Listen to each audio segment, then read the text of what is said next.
اب تک کیا تحقیقات ہوئی ہیں؟ ہمیں پاکستان سے سینئر جرنلسٹ وقاص خان نے جوائن کر لیا۔ السلام علیکم، بہت شکریہ وقاص آپ کے وقت کا۔ سب سے پہلے یہ بتائیے گا، اب کیا یہ close and open and shut case نہیں ہو گیا کہ اب اس میں وٹنس بھی ہے، باقی سارے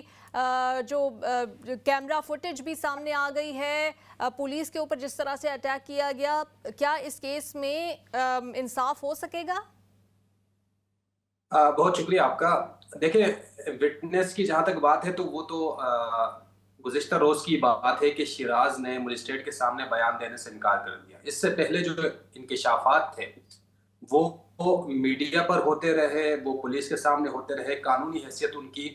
ایسے کوئی نہیں ہے۔ قانونی حیثیت تب ہوتی جب پہلی بار شیراز نے اعتراف کر لیا تھا انکشافات سے بھرپور اور پولیس کے سامنے کیا تھا۔ اس کے بعد پولیس کو یہ چاہیے تھا کہ اگلے ہی روز اس کو مجسٹریٹ کے سامنے پیش کرتے اعترافی بیان، جو کہ دفعہ 164 کے تحت درج کیا جاتا ہے، وہ درج کرا دیتے تاکہ اس کو قانونی حیثیت حاصل ہو جاتی۔ پولیس نے اس کے علاوہ سب کچھ کیا ہے، میڈیا کو بلایا، میڈیا کے سامنے اس کا بیان ریکارڈ کرایا، ویڈیو ریکارڈ کرائی، لوگوں کے سامنے انکشافات کی بھرمار ہوئی، میڈیا ٹرائل ہوتا رہا۔ ساتھ ہی پولیس نے دعوے کیے کہ ہمارے ساتھ جو 161 کا جو بیان ہوا ہے اس میں شیراز نے اعتراف کر لیا، اور گزشتہ روز جب مجسٹریٹ کے سامنے شیراز کو پیش کیا گیا تو شیراز نے کہا کہ یہ زبردستی مجھ سے بیان لینا چاہ رہا ہے، میں اس میں کوئی اقبالی گواہ نہیں ہوں اس کیس کا، مجھے دوسرے فہرست میں ڈالا جائے، مجھے انہوں نے ملزم بنا دی اور مجھ سے اعتراف کروایا جا رہا ہے، جو کہ پولیس کی جانب سے زبردستی کرایا جا رہا ہے۔ ایسا ہرگز نہیں ہے۔ تو ہم مجسٹریٹ نے ان سے پوچھا کہ آپ بتائیں کہ آپ کے حوالے سے تفتیشی افسر نے اعترافی بیان قلم بند کرنے کی درخواست دی ہے، تو آپ اعترافی بیان قلم بند کریں گے؟ تو شیراز نے کہا جی نہیں، میں اعترافی بیان نہیں دینا چاہتا، یہ زبردستی ہو رہا ہے۔ لہٰذا عدالت نے پولیس کی جانب سے جو درخواست دی تھی اعترافی بیان قلم بند کرانے کے حوالے سے، وہ ریجیکٹ کر دی اور شیراز کو جو ہے واپس بھیجنے کا حکم دیا۔ یہ تازہ ترین صورتحال ہے، اور آج انسداد دہشت گردی عدالت میں شیراز کو اور ارمغان کو پیش کیا گیا۔ شیراز کو عدالت نے عدالتی تحویل میں جیل بھیج دیا۔ اب ہو سکتا ہے کہ ان کے وکلا کی جانب سے ضمانت کی درخواست دائر کی جائے۔ اگر مجموعی طور پر اس کیس کو دیکھا جائے تو اس کیس میں لگ یہ رہا ہے کہ میڈیا پر اور اس کے علاوہ پولیس کے پاس انکشافات کی بھرمار ہو رہی ہے۔ آئے روز کوئی نیا ملزم آ رہا ہے، کوئی نیا گواہ آ رہا ہے جو پولیس کے سامنے انکشاف کرتا ہے، جو کہ میڈیا کے سامنے کسی نہ کسی صحافی کو وہ ویڈیو بیان میں انکشافات کی بھرمار کرتا ہے۔ لیکن اس کے سامنے جو قانونی جو ہم اس طریقہ کار کو دیکھیں یا راستے کو دیکھیں، اس میں پولیس بہت سست روی کا راستہ اپنائے ہوئے ہے۔ اسی حوالے سے پروسیکیوٹر جنرل سندھ کی جانب سے جو ہے عدم اطمینان کا اظہار بھی کیا پولیس پر، اور پولیس سے انہوں نے خط لکھ کر، یعنی یہ پہلی بار ہوگا سندھ کی پروسیکیوشن کی تاریخ میں کہ پولیس کو خط لکھا گیا اور پولیس کو کہا گیا کہ آپ نے اب تک اس کیس میں جتنا کام کیا ہے وہ ہمیں آپ اس کی تمام تفصیلات دیں تاکہ ہمیں پتہ چل سکے کہ پولیس اب تک کیا کر چکی ہے۔ جب ہم نے پوچھا پروسیکیوشن جو ذرائع ہیں ان سے، تو ہم نے کہا کہ اس کی ضرورت کیا پیش ہے، تو انہوں نے کہا کہ پولیس جیسے لگ رہا ہے خواب غفلت میں سوئی ہوئی ہے، وہ دکھانے کو کچھ اور ہے، اور ہمیں تو وقاص لگ رہا تھا کہ شاید پولیس اس بار بہت صحیح کام کرنا شروع ہو گئی ہے کہ قتل کا مقدمہ اس میں انویسٹیگیٹ کرتے کرتے خطرناک ملزم کے گھر بھی پہنچ گئی، اور باقی بھی یہ جو منشیات سے ریلیٹڈ گینگ ہے یہ بھی سامنے آ گیا، اس میں بھی گرفتاریاں ہو رہی ہیں۔ ہمیں تو لگ رہا تھا پولیس بڑا اچھا کام کر رہی ہے اس بار۔ دیکھیں، اگر ابتدا سے دیکھا جائے، جب مصطفیٰ عامر جو اصل اس کیس میں جن کا قتل ہوا، وہ ان کی والدہ جب تھانے پہنچی تو اسی وقت سے پولیس نے غفلت اور لاپرواہی کا مظاہرہ کیا۔ پولیس کو اس وقت تحقیقات شروع کر دینی چاہیے تھی، لیکن پولیس نے تحقیقات شروع کرنے کے بجائے یہ سوچا، خود سے ایک نتیجہ اخذ کیا کہ ہو سکتا ہے کہ منشیات کی کسی گینگ نے ان کو اٹھایا ہو اور یہ واپس آ جائے گا۔ لیکن جب بھتے کا معاملہ نظر آیا تو اس کے بعد کیس دوسرے ڈپارٹمنٹ میں منتقل ہوا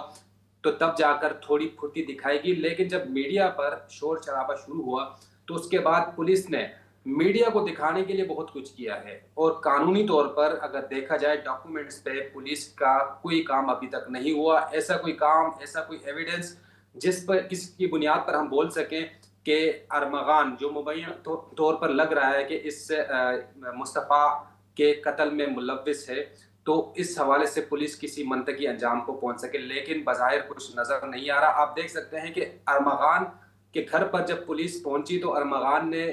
اس اسلحے کے ساتھ فائرنگ کی ہے جو کہ عام انسان کے لیے وہ اسلحہ رکھنا قانون جرم ہے۔ سنائپر سے فائر کیے گئے۔ باقی جو وہاں کے گواہان جنہوں نے بیانات رات میں قلم بند کرائے، جو وہاں کے ملازمین تھے، ان کا ایک کہنا ہے کہ فائر ہوا ارمغان کی جانب سے، جس میں 2 پولیس، ایک افسر اور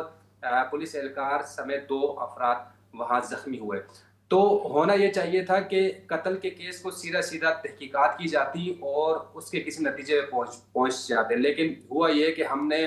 اس قتل کیس کو ڈائیورٹ کرتے ہوئے دیکھا۔ یعنی آپ نے منشیات کے ایسے معاملے کو چھیڑا ہے کہ جس کو چھیڑنے کا مطلب یہ ہے کہ آپ ایک پوری کی پوری ایک جڑیں ہلا رہے ہیں، ایک پورے یعنی گینگ کی یا جو بھی غیر قانونی دھندے میں ملوث ہے ان کو آپ ہلا رہے ہیں، اور وہ ڈپارٹمنٹ ہی الگ ہے۔ آپ نے قتل کا کیس سائڈ پہ رکھ دیا ہے، آپ نے دیگر معاملات کو چھیڑنا شروع کر دیے ہیں، اور ساتھ ہی شیراز کا آپ نے ٹی وی پر اس کا بیان نشر ہو جاتا ہے۔ شیراز کا ویڈیو بیان نشر ہونے کا مطلب یہ ہے کہ جب شناخت پریڈ ہوتی ہے تو اس میں ملزم کو شناخت کرنا آسان ہو گیا۔ آپ نے قانونی ایک خلا چھوڑ دیا ہے، اور یہی ہوا جب شناخت پریڈ ہوئی۔ اس سے پہلے یہ کہا جاتا، جب سوال کرتے تو کہتے تھے کہ شیراز کا شناخت پریڈ نہیں ہوگا، جبکہ ہوا۔ ارمغان کا بھی شناخت پریڈ ہو چکا ہے اور شیراز کا بھی ہو چکا ہے، دونوں کو گواہوں نے پہچان لیا ہے۔ لیکن مسئلہ یہ ہے کہ آپ ویڈیو بیانات جاری کروا رہے ہیں، آپ باقی غیر قانونی تمام کام کر رہے ہیں، لیکن عدالت میں دستاویزی طور پر آپ کے پاس کچھ بھی نہیں ہے۔ آپ کے پاس اگر دیکھا جائے تو قانون ارمغان نے پولیس پر حملہ کیا۔ ارمغان کے حوالے سے شیراز نے کہا ہے کہ اس نے قتل کی ایک پوری پلاننگ کی، مصطفیٰ آیا ان کے گھر اور اس مارا۔ پہلے اس سے پہلے انجلی تھی جس کو تشدد کا نشانہ بنایا، اس کا ذکر بھی شیراز کر چکے ہیں۔ تو دیکھا جائے اگر تو پولیس کے سامنے بظاہر بہت کچھ ہے، لیکن پولیس اس کو عملی جامہ پہنانا یا تو چاہ نہیں رہی ہے یا کوئی تو پریشر ہے۔ وکاس، ایسے میں یہ تو جو مصطفیٰ عامر کی مدر ہیں، کیونکہ وہ بہت کمیٹڈ دکھائی دیتی ہیں، وہ کسی صلح نامے کے لیے تیار نہیں ہیں، وہ پیچھے ہٹنے کو تیار نہیں ہے، آپ کو لگتا ہے کہ اگر وہ اور ان کا وکیل کمیٹڈ رہے اس مقدمے میں تو کسی نہ کسی طرف انصاف پہنچ جائے گا؟ کیونکہ پولیس تو ایسا لگ رہا ہے کہ گڑبڑ کر رہی ہے اور بہت زیادہ چیزوں کو کنفیوز کیا جا رہا ہے۔ دیکھیں، ایک چیز سمجھنے کی یہاں پر کہ پاکستان میں جو قانونی نظام ہے ہمارا، وہ اس میں اگر تھوڑی سی بھی کوتاہی برتی گئی تو اس سے فائدہ جو ہے وہ ملزم کو پہنچتا ہے، اور اس کیس میں ہمیں لگ یہ رہا ہے کہ بہت سی کوتاہیاں سامنے آئی ہیں، اور یہ وقت کے ساتھ ساتھ جب یہ ٹرائل کا آغاز ہوگا تو ہمیں سمجھ آنا شروع ہو جائے گی کہ پولیس کی جانب سے کیا غفلت اور لاپرواہی برتی گئی۔ دیکھیں، اگر ارمغان سپوز قاتل ہے، جرم ثابت ہو جاتا ہے، تو ایسا تو نہیں ہے کہ ارمغان کے خلاف سارے وکیل کھڑے ہو جائیں گے۔ ارمغان کے اپنے وکیل ہوں گے، اور جو ابھی عابد زمان ایڈوکیٹ ارمغان کی وکالت کر رہے ہیں، وہ آپ کو بتاتا چلوں کہ وہ عزیر بلوچ کے وکیل رہے ہیں، وہ بڑے بڑے مقدمات میں یہاں پر وکیل رہے ہیں، اور انہوں نے بڑے بڑے مقدمات میں ملزموں کی وکالت بھی کی ہے اور ساتھ میں ان کو بری بھی کیا ہے۔ عزیر بلوچ ریسنٹلی بہت سے مقدمات میں بری ہو چکے ہیں، عابد زمان ان کے ایڈوکیٹ ہیں، اس طرح ارمغان کے وہ ایڈوکیٹ ہیں، اور وہ ہر حد تک جائیں گے، اپنے موکل جو ہیں ان کی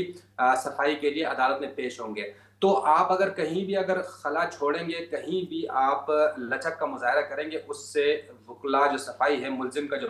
وکیل ہے، وہ فائدہ ضرور اٹھائیں گے، اور اس کیس میں فائدہ اٹھاتے ابھی سے نظر آ رہے ہیں۔ جیسے کہ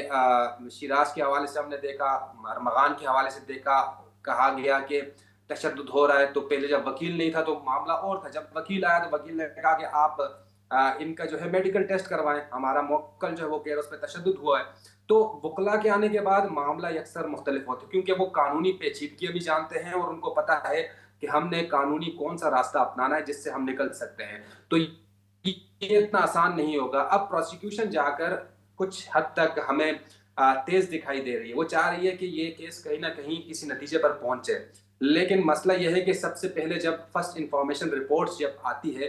وہیں سے اگر غفلت شروع ہو جائے تو آپ سمجھ سکتے ہیں کہ اس کیس کا انجام کیا ہوگا۔ آپ ایف آئی آر صحیح کاٹ لیں، آپ تمام تر ایویڈنس کو قانون کے مطابق اس کو ساتھ آگے لے کر چلیں، تمام تر چیزوں میں جھول نہ آئے، وہ سیدھا آگے، تب بھی جا کر ہمیں کہیں نہ کہیں ملزمان کو فائدہ